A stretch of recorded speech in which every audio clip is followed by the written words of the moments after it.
Shake it. Everybody, award-winning journalist and photographer John Lamkin is back on Big Blend Radio today to talk about his 3-week adventure in Greece that he enjoyed with his partner Susanna Stars, also a photojournalist. John is a board member of the International Food, Wine, and Travel Writers Association. He's also the founding member of the association's magazine. It's called FWT Magazine, Food, Wine, Travel. That's why it's good for him to be on a food, wine, and travel show today. I think so. Yeah, he's also the executive editor of Soul of Travel magazine. Now, he's known as Soul of Travel on Twitter and on Instagram. You can keep up with him on Facebook. Type in John Lamkin. He's also the editor of Paloma Blanca Press, and they published our Interwoven Lives with the Zapotec Weavers and Odyssey of Love. And John was on the show a few years back with Susanna talking about their book about this, and it is an exquisite book. And what a story. And we talk about tradition and craftsmanship, and something that, in the world of robots, this is a good book to have, and learn more about those traditions. Also, he is the editor of the Travel, Leisure, and Photo Weekly. You can go to his website, travelwritingandphotography.com. And also, this is always our Friday segments for the International Food, Wine, Travel Writers Association. If you're in anything to do with hospitality, tourism, travel writing, photography, blogging, go to ifwtwa.org. Welcome back, John. How are you? Hey, I'm doing pretty good. How are you, Lisa and Nancy?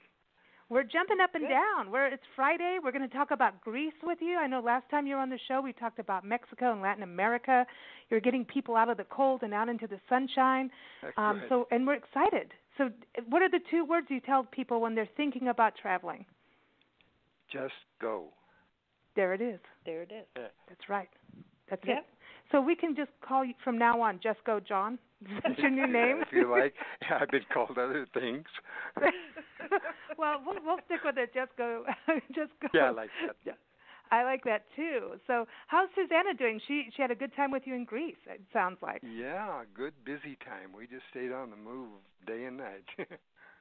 Yeah, 3 weeks, before we aired the show, you were saying, just wasn't enough time. And, I think that's something that, as travel writers and photographers, you're always getting bounced around, and you have to, capture the essence fast, and yet still savor those moments. That balance is such a crucial thing. And then all of a sudden you get home and you're like, what do you mean? I need to go to the next place. It's kind of hard. So how do you do that balance?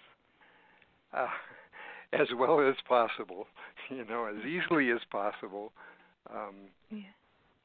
We can. Go ahead. We right now we're about ready to head to Mexico next month, and we will hang out on the water and that kind of stuff. So we get our little relaxation time in between those other trips. And Greece, though, it sounds like you had a lot of fun. I know that part of the trip was through the International Food, Wine, Travel Writers Association, and the rest you arranged. So that's kind of a cool thing where it's kind of a nice balance. Again, it's the day of balance, it sounds like, that you can work with IFTWA and you don't have to do as many details, but then all of a sudden you can piggyback onto a trip, a media tour like that, and do your own thing afterwards. It's a nice balance. It makes it really worthwhile. And we loved it as fast as it was. It was definitely worthwhile. There's a lot of places on your travels through Greece that I think are on people's bucket list, the Acropolis and places like that, to me, like Athens. Nancy and I went to Athens because we had a layover in a flight, and all we wanted to do was get out. You can't count it because we didn't get out of the airport. Yeah, but you get stamps, and that was a big deal. I got an Athens stamp. What a jet set. But, so is that where you started? We started in Greece and Athens, yes. Although we got a stamp, I think, of some sort in England on the way over. But we didn't get to get out of the airport. Heathrow. Okay, good. We got to have those stamps. On the way back, we got an obscure stamp in, where was it? Anyway, it won't show up on anything except there's 4 numbers there that says that we were somewhere else in some other country, Istanbul. Are you kidding me? Really? Did you how did you do that? Like that? Well, it just was part of, it was the connection. We went to Athens, Istanbul, and back to the U.S. Oh man, I would have wanted to run out there in Istanbul. I've always wanted to go there. There's so much to see. That's another bucket list. Yeah, that's for sure. But that's the thing as a travel writer, you get to start, checking those off. It's like, I have to go. That's where the Just Go comes in. It gives you that extra boost to truly live that. In Greece, it seems like, and everyone, John's got a great article and photos about his adventures out there that's going to be in an upcoming issue of Big Blend Radio and TV magazine. You'll be able to see it next week on blendradioandtv.com. What is very interesting when you think of a city like Athens, you think of this ancient history, but is there is it like modern as well? Is there modern absolutely. And history? Okay. Modern and history and everything in between. Like here's a scene. We're sitting in the marketplace having a cappuccino, looking across at what is that? Hadrian's Library. And all the ruins over there, and then there's kind of a little valley in between, and this train comes through that's covered tip to toe in graffiti, colorful graffiti. So you're living in a whole bunch of worlds at once. Cool. I like that. So, when you go somewhere outside of this country, I found that there's a technique to killing off the American brain so that you can instantly immerse yourself in the culture, and say, I personally just say, I've lived here for 20 years, and then sometimes that happened, but you're just like, I'm not American, I've lived here forever, and then you just everything here is totally normal to my everyday experience, and all of a sudden you're part of it, you're like, yeah, okay, I know that kid over there and that dog over there, cool, this is my country. And a little bit of language. We talked about that before with Spanish, and a little bit of language always helps you get there with the people a little more. Yes. I just had a compliment the other day. Some woman said, "You really feel Greek," because I'm using about 3 or 4 words in Greek. Oh, but, if your attitude, it depends on your attitude when you are there. Yeah, it's like if being you immerse there. yourself. Yeah, being there and yes, taking off the American jacket. You know what I mean? That shed that skin and just go, okay, I'm going to immerse myself in it. So you talk about having coffee, and one of the things you say in your article is that when you stop for coffee and there's a lot of sidewalk cafes, you say that it's like you're not in there, you're not slamming it down, like you're not having an espresso shot and looking at your phone kind of deal. This is more of a connectivity, like a conversational thing, and you're going to spend time. Right, that's the culture, definitely. Oh, nice. So slow down. So it's kind of like Mexico. Yeah, it's nice. Sometimes we don't. We do, like maybe in Tucson or Yuma or somewhere. We go slow down a bit, or in Taos we slow down a bit. But when we're out in the world, we kind of speed up a bit. It's nice to slow down. Yeah. And because you keep saying be Greek when you're there. Like, be Greek. Yeah. Yes. Slow down. Or be wherever you are. Wherever you go, there you are. And that's what you should be. Be that. The other thing, too, I know that Greece has gone through, all kinds of economic change. And but is it and people were like, you should still go, even though there was changes going on over the last few years. So now, are they welcoming tourism, and is it cost-effective for Americans to go over there? Yes, it's cost-effective, and they very much welcome tourism, and tourism is a big thing to their economy, to help build their economy. Okay. We talked to several Greeks on our visit about the economy, and they were all, this is what it is. This is what it is. It'll pass. There's relatively no homelessness in Greece, as opposed to another country I'm well familiar with. Yeah, really. Hello. Hello. Take a walk outside America, and you'll see it. And the average age of a homeless person is 9 years old. That's a statistic from 4 to 5 years ago when we did an interview with an expert on it. And it's a sad thing, and it's not always what we all think. I know people tend to think it's all drug addicts and alcoholics, and that totally is not true. It's families. Yeah, it's poverty. Yeah.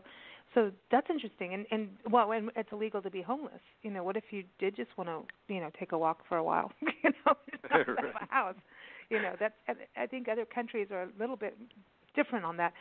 So the thing too. Okay, so you've got all this. You've got ancient ruins. You've got these incredibly historic places, and that's a difference. When you think about America, when we see, I know you being up in New Mexico with all the cliff dwellings, so we have that ancient thing going on too. And a lot of times we forget. We think about modern history, Civil War history and the Revolutionary War, but we have ancient history here in our country. In Greece, you've got some serious ancient history out there. Really? Yeah, thousands of years old, including the wineries. Am I right in reading that you went to a winery that's over 2,500 years old? Wow. Downstairs, they had downstairs in their wine cellar, they had the remnants of the old press and stuff that was 2,500 years old. That's amazing. That's incredible. Yes, it is That's a lot of years of good wine. It is amazing. And then you also you got to see one of the oldest human beings on the European continent. There's a lot of debate about the age, but I average it out about 300,000 years. That's sort of way back there. Wow. Petrolona Caves. So Petrolona Caves, and that was in Halkidiki. Thessaloniki? Just outside of Thessaloniki. It is in Halkidiki, yes. I just want to try and say all these names here. I know my tongue twisters. They're fun. I know. We should be drinking wine when we try and do that. But you said there was also a Jewish museum there, and I don't know. My brain never went there. That would be there too. Obviously, Europe is all the connection, and so the city did get occupied by the Nazis, right? At that one point. Yes, it was.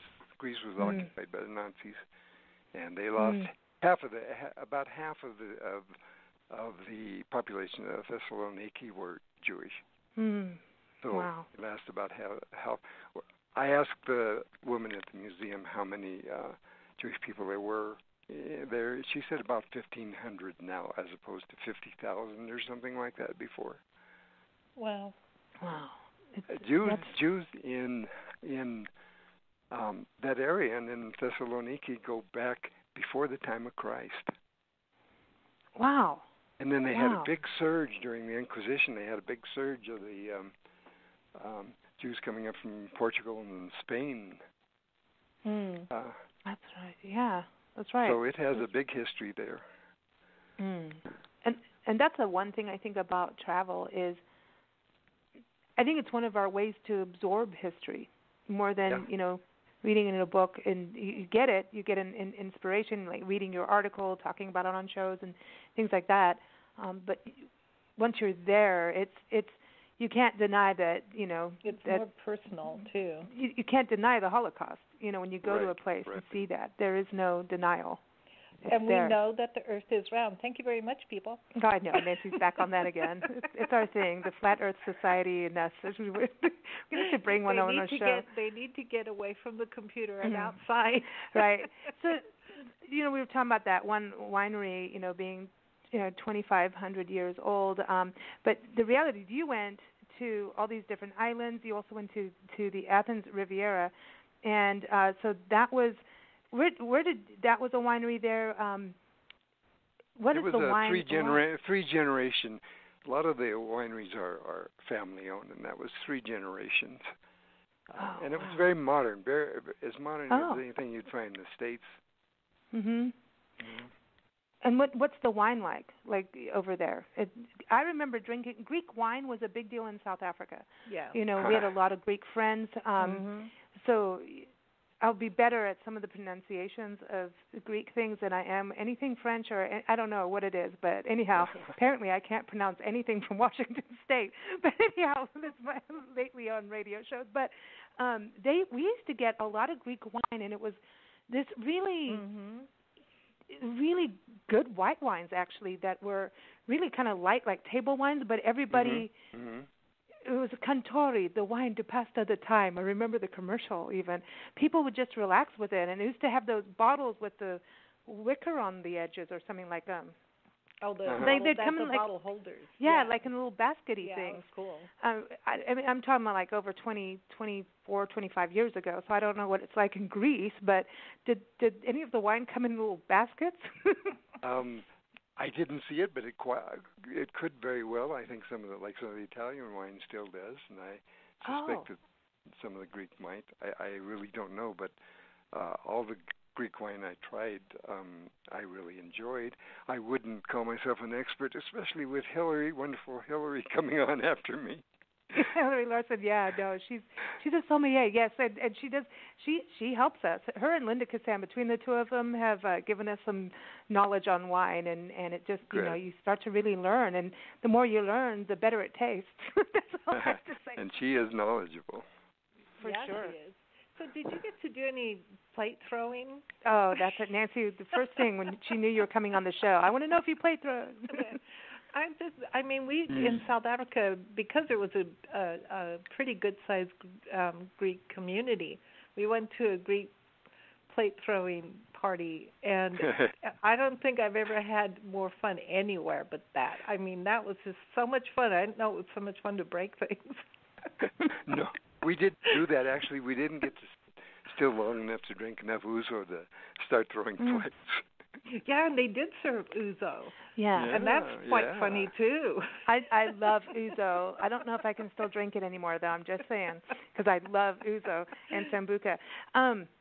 So, John, the thing you did do was stomp grapes, and Nancy and I have done that. It's fun. It's really good for your feet. But, I mean, is it different in Greece when it's something like you're in the real traditional thing out there? What was that like?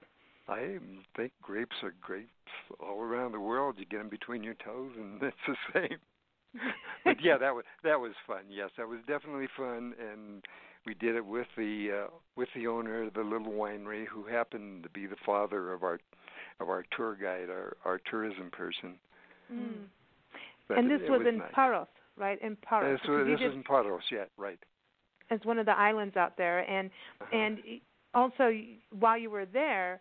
At that, they had like all these olive trees. I mean, that's the other thing. So like olive oil and olives. That's a big part of over Greece. Yeah. Very nice. Yeah, some of the trees still bearing at 1,000 years plus. You know. Wow, that's amazing. That is incredible. Well, some trees really don't die unless something kills them. Mm-hmm. Yeah. There are some trees like sequoias don't have a natural death that we know about. We only know that they die when something bad happens to them. They just don't go like human bodies. Just one day go and like, okay, I'm out of here. Bye. Yeah. It's like chainsaws is one bad thing. Yeah, it's okay. Well, disease or lack of water or chainsaw. Sometimes like people, they have to leave the tribe, and it's the same thing as plants. It's just like it's time to retire now. Bye. Yep. I'm moving on. That's it. I might do that. I know. I'd like to be a tree and just say boom. I think we're all going to do it. I just want to fill out my passport the day and time. Thank you very much. I don't want a surprise. Nancy always said, Neil Diamond, a hot tub. With red wine. Red wine and glug glug. That's how you go. I see. Neil Diamond music, not him in the tub. That's all. Oh, I see. Thank you for clarifying I had to clarify that. Thank you. Good. And you had me worried for a minute there. Yeah, I know. Seriously, Lisa.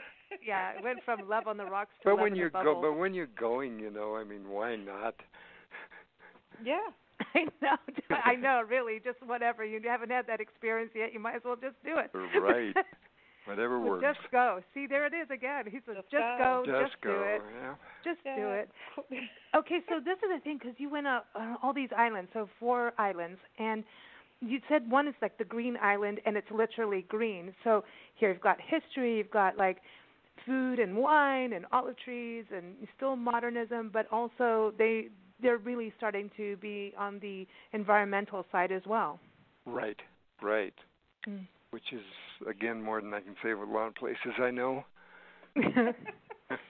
No, they just recently banned plastic bags, and I think they were working on some other environmental things cool. at the time. Good for them.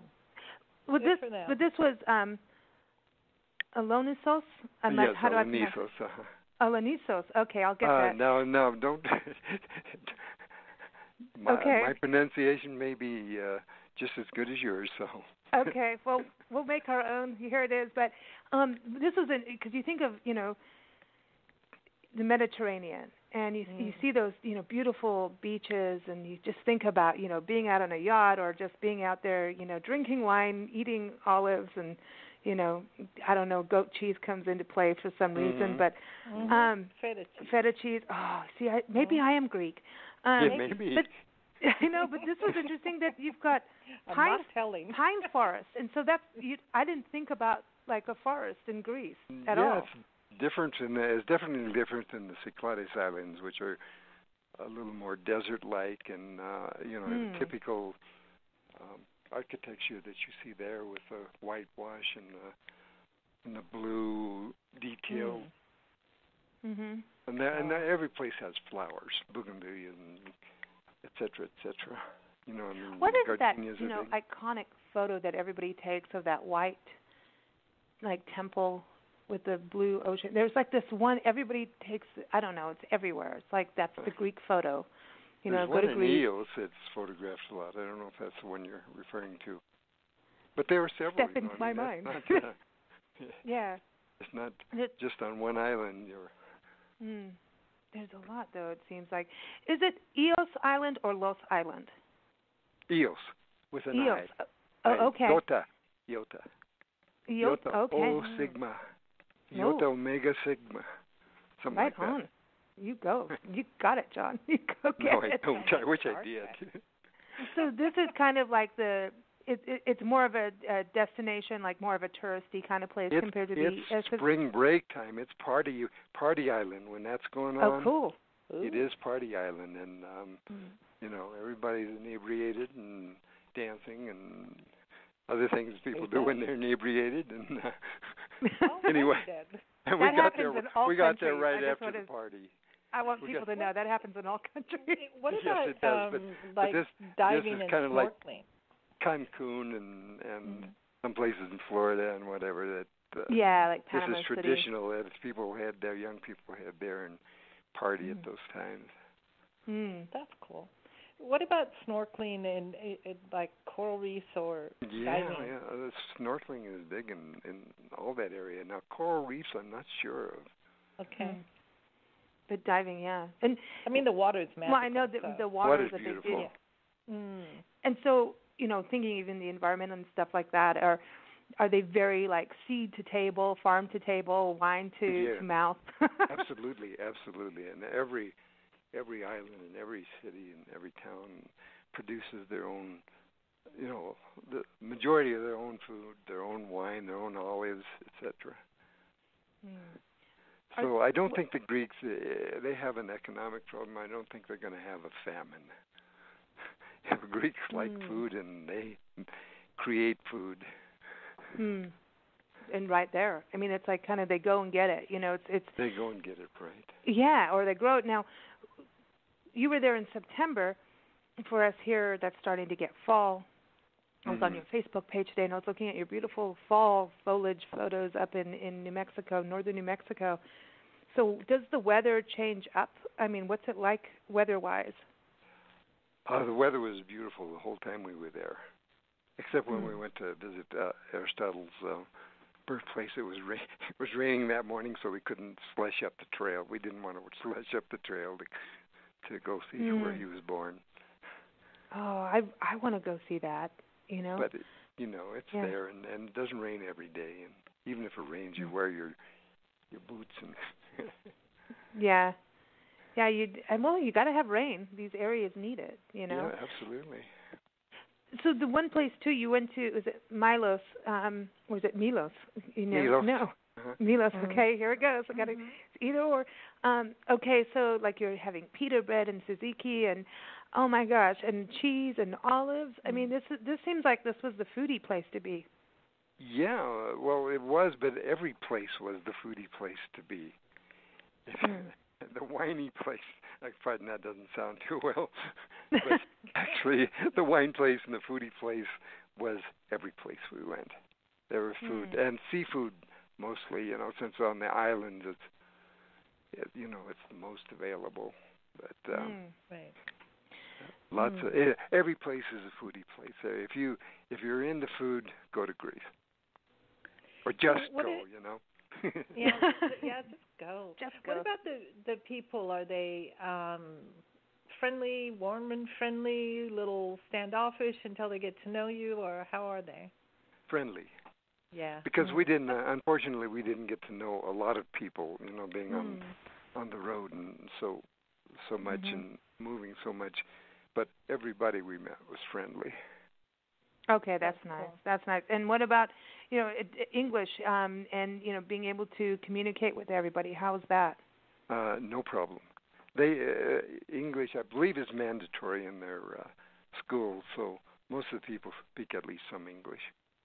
Okay, and it's cool not for everybody to be perfect at each other's languages. That's part of the fun of it, is to teach each other, and it gives you a common bond. If you're both trying to communicate, like that's already joyous. It's just a cool experience.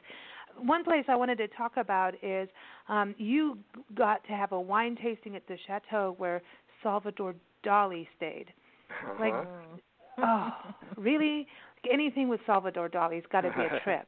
I mean, was any of his art in there, or it just like I didn't. There was a lot of sculpture in the courtyard and art around. I didn't see any of his artwork, but I wonder what he was. I didn't tour every room and whatever.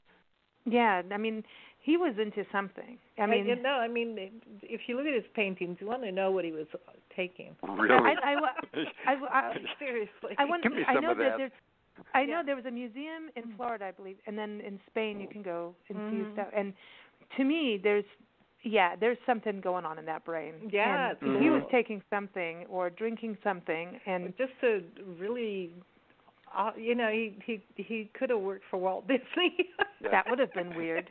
Could you imagine that? I know. Yes, that would totally turn Walt Disney around.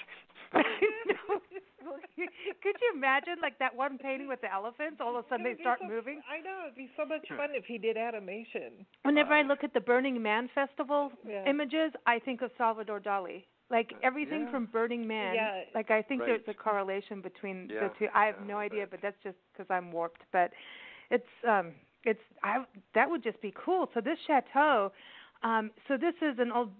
You're going to say Byzantine? I'm going to say Byzantine. No, I don't know the history of the chateau. Only that they hosted a lot of famous people, and you can still stay there for. You can still rent it for 10,000 euros a night if you like. Pocket change. And it overlooks the valley and the vineyards where the grape came from in the winery. And the monasteries, to me, are just, there's something about the architecture of monasteries, cathedrals, temples, and it's just so interesting. So when you were going through there, did you get any, like, it's almost, they almost look like some parts of Mexico to me, and I don't know if it's just like Mexico gets more elaborate with their cathedrals and everything, but I don't know if it's just because of the beach or something that's in my blood of that, but there just seems something so, I don't know, maybe I'm thinking more of South Africa, but those monasteries are beautiful out there. Yeah, and they're quite a variety of, when we went along the Mount Athos, went along the coast of Mount Athos, we passed the Russians. Actually, we've had it on a boat full of Russians, so they all jumped up and ran to the rail when we passed the Russian monasteries. But there was quite a few different, shall we say, periods and designs, and many of them very ancient. But Greece, all over Greece has, churches and monasteries and very, very good to see. Very nice to see the differences. Mm. When it comes to like the overall experience, like when you think of the wine, you're like, it was good wine, good food. Isn't Greece on like one of the blue zones, like one of the healthiest places to live and eat? Like if you want to Well, I know. live longer than a sequoia tree. Yeah, some of the oldest right. people in the world come right. from there. Yes, I believe. I'm not sure specific part of Greece, but yes, I believe part of Greece does fall into that in the blue zones. It's been so long since I read the book. Yeah, you go ahead. It's a Mediterranean diet, and Mediterranean type diet, so that's good for you. Wherever you are, if you're in Greece or Italy or wherever. Is the meat mostly like, I know that you were saying there's a lot of seafood. I know you're having, here's octopus comes out of the water and onto the plate. It's like right. boom to boom, which is awesome. What about, if you're a vegetarian, obviously you're going to be okay there. If you want to eat, there's... You got olives. What else you need? Cheese and wine. Really. Wine and olives. Vegetarian food. Yeah. But, and then beyond that, though, if people want to eat meat, I mean, as I recall, there was always, like, lamb was a big part of Greek food. Lamb. Is that true over there? Mm-hmm. Lamb, goat. Not so much beef, right? Not so much beef. And the one guarantee you have there is you're not eating antibiotics and all the other things that you are in more quote-unquote civilized places. Isn't that funny? Like here, goats and the sheep take up far less space than cattle. Right. And they're more ecologically friendly. Mm-hmm. Well, yeah, and they don't care about like going up mountainsides or things like that. Cattle, they just want everything flat. Mm-hmm. They're kind of like rhinos. It's like we're not climbing any mountains. We just want flat, and we're just going to with a lot of grass. Yeah, and we're lawnmowers. Mm. Yes. And they're really big poop machines as well. Well, I have nothing against cattle, but yeah. I was going to say talk about the methane buildup, but I was like, let me not talk politics on today's show. What's it's about politics? food, wine, and travel. Actually nature and how an animal we'll talk Salvador species Dali instead of politics. Yeah. We'll so talk art. okay, now. But goat cheese, a big thing, and they have great cheeses. And feta. Man. I mean, I always love feta, and their feta is just. When you have a Greek salad, you don't have a little sprinkle of feta on top of it. A real Greek salad, they have a slab of feta on it. Yeah, it is. It's like here's a little greenery so that it all goes well. It's like the whole from the beginning to the end of the experience goes well. And there's something. Well, number one, it's a lighter. It's healthier for you. Like feta and goat cheese is better on your body than number one. You don't. Now in our. Did you ever go into? I mean. You stayed in all these different places. Did you ever stay in a place where you cooked for yourself and went into a grocery store? I mean, what I want to know is, do they have the brick fake cheese that we have in this country in Greece? Since I was not looking for that, I can't answer that question. Although I doubt that it's very big there. Yeah, I mean, not if you have feta cheese and you're in the land of goat cheese. Not if you have all the wonderful cheeses they have. I mean, olives and feta cheese and wine. That's it. I'm happy. And some pita bread. That's it. Sunshine, the ocean, Mediterranean climate. This is kind of the music. The music is insane. I love it. That is one thing that I didn't get enough of. I love it. Moved around. I said, asked a couple of people, well, when are we going to stop and hear the music? Yes. And we didn't. And I love the Greek music. Yeah. Because it's gypsy music, like it's got that, and like Portuguese music, some of that, and then they get into that opera style things. Like there's something about music and the people that are like they've got that kind of gypsy music by living by the coast, and there's like this, like okay, we've got sea shanties and all that, but there's something about these legends that come out from living in port towns and things like that. Things happen. And they're told in these. It's storytelling, and it's dramatic, and it's like, and it's sexy and rustic at the same time. It's like Ah, damn. And they have a lot of that, you know. You can't just sit. No. You know, you want to get up and dance. And that's why they throw plates, because it gets the temperature rises too much, you know. That You've got to break a plate ouzo. or do something else, you know. I feel like breaking a plate right now. I know, me too. Yeah, I'm like, well, dude, just this go. Okay, just do it. Don't. Like, really, don't start her. Okay. We have another, hour or so on the show. we can't start that. That'd be fun. Have some bubbly with Hillary and okay. Calm down. Plate throwing, it's awesome. I know. That's wow. We need we're very much that way. There's times where you're just sitting, having a cocktail somewhere, and you're like, hey, can't we just throw the glass against the wall? Really? Like, Really? in the movies where the people just throw it in the fire? I was going to say, where's the fireplace? I want to throw this glass. That's how I started fires when I was a little kid, just because of that stuff. The so Russian that's not toast. good. The Russian toast with a shot glass, and you just stomp on it. Yeah, but there's that balancing thing they do too. Yeah. How many countries have you been to, John? Not enough. Oh, I love that answer. That's not enough. I don't have a number, but it is not enough. The bucket list isn't pared down enough. I mean, it never will be. Do you ever go anywhere cold? Huh. I live you don't seem cold. like a cold person, like traveler. Like you always seem to be like you wanted to go to out at Siberia? sea, the ocean. There's like, I don't know. You always seem to be like, I want warmth. Like you're like a sun seeker person. That's true, but Iceland is on the bucket list, so we'll see. Iceland, I want to go. We've talked to so many people who have been there, and it's really climbing in tourism. Yep. And there's some interesting delicacies that you can have, and it goes back to sheep and bollockis. But anyway, I just saying, interesting food to try. And one friend of ours went over there and said it's the best burger he's ever had in life ever, and he's traveled like a gazillion countries. But apparently those hot springs, and that's got to be like a huge deal to be out in there. Yeah.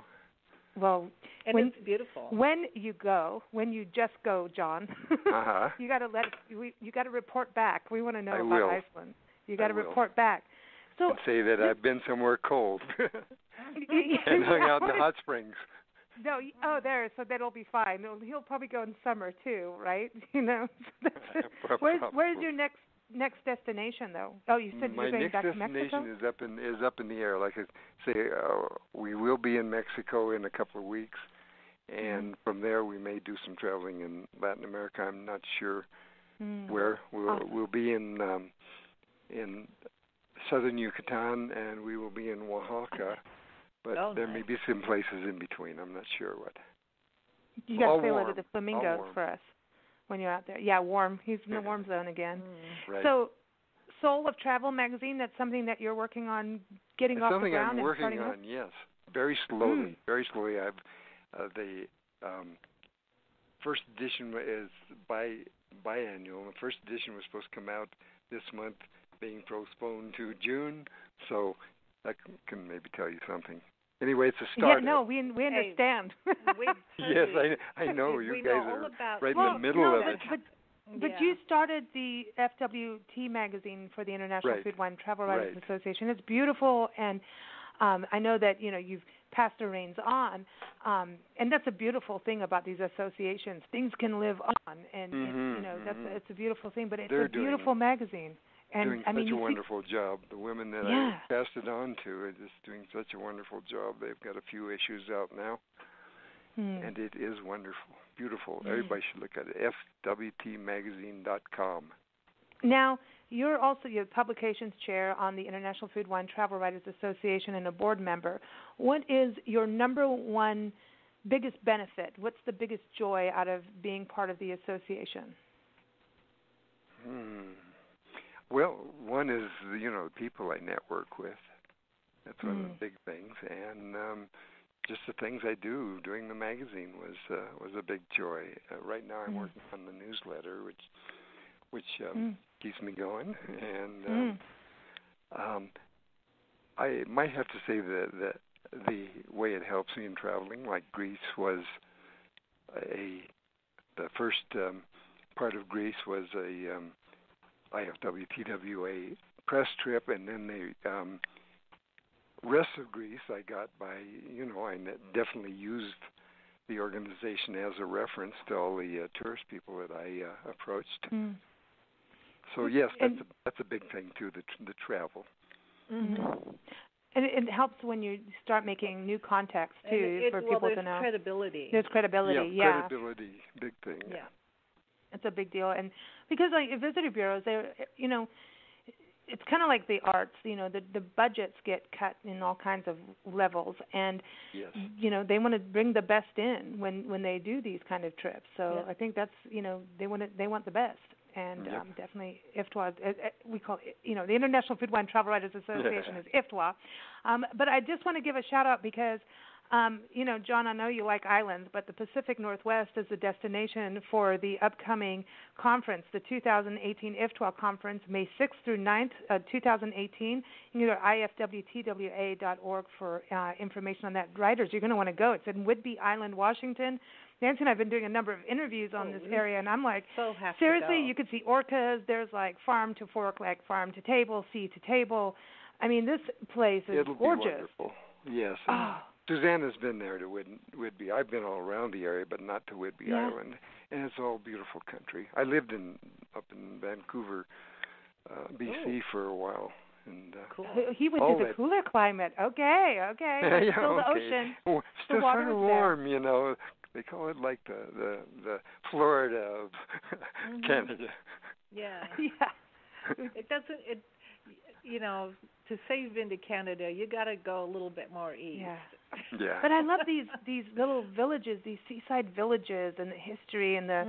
I don't know. There's just something super fun about this. I want to go up there. Kamano. I can say it now. I keep saying Kamano because it just sounds fun to me. Kamano Island, but it's Kamano. It's like African. I know. I make everything that way. But anyway, but Whidbey, Kamano, that whole area just so lush, and there's antelope and whales and bald eagles, and it's like, and the history from that is like so interesting how, the England and Spain and, just that whole thing, and then America said, no, it's ours. That's it. It's the colonizers. Let's just say it's the colonizers. Yeah, it's like I didn't even know that history existed until, everyone was coming back with these stories. So good place, everybody. IFWTWA.org is a place to go. And keep up with John. Go to travelwritingandphotography.com. And another shout-out for your book with Susanna Starr, Our Interwoven Lives with the Zapotec Weavers, and Odyssey of the Heart, of obviously Amazon, all those great places, right, John? That's where people can get it? Yep. Get and put most in the bookstore, but they have to order.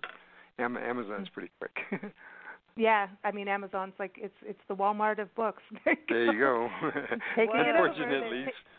They're taking it over, but hey, now people can listen to our radio show through Alexa. So if you say Spreaker and then say Big Blend Radio, then you can hear us. So like I got to be nice to Amazon. So there it is. Can you hear it on Alexa Silver? Yeah, you should be able to. Nancy knows what that is, right? Alexa Silver? That's check out Saturday Night Live anyway. Oh, we haven't. We're late. We're behind on SNLs, and we love them. But anyway, don't get me started on that. Listen, John, I have a special song for you. It is not Greek, but it's Mediterranean inspired, and because of your Just Go theme of life. It's called Across the Border, because I know you're going to hop the border soon. Oh, yeah. Because you're good at that. It's from an incredible guitarist, Jim Stubblefield. It's off of his album Inspiración, and it's when he traveled all over the Mediterranean. So I figured we had to play this for you. It's like the perfect song. So thank you so much for joining us. It's been such a pleasure having you back on the show. Well, likewise. It's always a pleasure, and we'll have to do it again one of these days, say after Iceland, and I come back and thaw out, okay? Okay, good. You got to keep us posted on Iceland. Now, I have 2 words for you, John. Just go. Just go! Exclamation point. That's it. That's how we say goodbye to our guests. Just go. Yes. Adios. Thanks so much. You take care. Bye-bye. Here it is, everyone, Across the Border.